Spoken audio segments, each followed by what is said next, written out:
केले तर ना. नमस्कार मंडळी,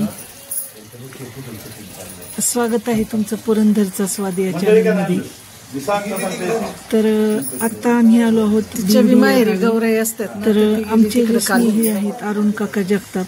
हा घेते ना सॉरी अरुण काका चौधरी. कसा मला व्हिडिओ तर त्यांच्या घरचा गणपती पाहण्यासाठी आणि गणेशाचं दर्शन घेण्यासाठी आम्ही त्यांच्या घरी आलो आहोत. तर त्यांचा जो मुलगा आहे अविनाश यांनी खूपच सुंदर असं गणपतीसाठी डेकोरेशन तयार केलेलं आहे. तर ते डेकोरेशन माझ्या मुलाला एवढं आवडलं की तो मला घेऊन गेला पाहण्यासाठी. हे अप्रतिम असं शारदा गणेशाची मूर्ती आणि त्याची ड्रेपरी वगैरे, इतकं प्रसन्न असं वातावरण आणि इतकं सुंदर डेकोरेशन मी पहिल्यांदाच पाहिलं गणपतीचं. आणि खूपच असं गोमुखातून असं पाणी वगैरे येत होतं. पाया पडा ओळा फक्त ताट. आजूबाजूचं जे हे आहे झाडं, चिमण्या, पक्षी, हे खूप सुंदर असं डेकोरेशन त्यांनी केलं. तर ते पाहण्यासाठी आम्ही आलेलो आहोत. तर हे पहा किती सुंदर अशी कमळं सोडलेली आहेत तळ्यात आणि गोमुखातून, नंदीच्या मुखातून असं पाणी येत आहेत. आणि शिव आणि पार्वती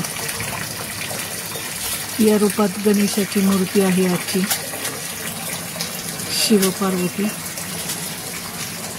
तर खूपच प्रसन्न आणि सुंदर हे डेकोरेशन आहे.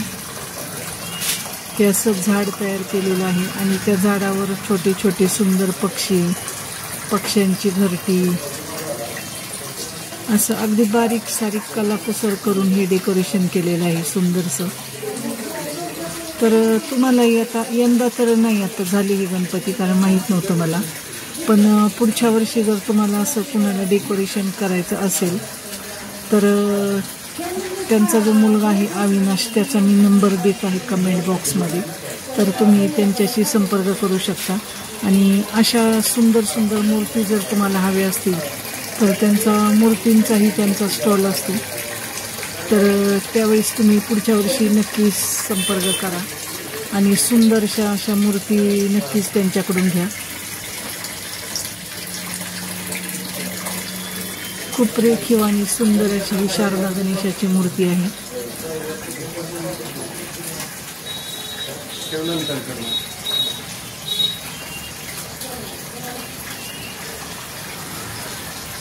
तर अशा प्रकारे सुंदर असं डेकोरेशन त्यांनी केलेलं आहे.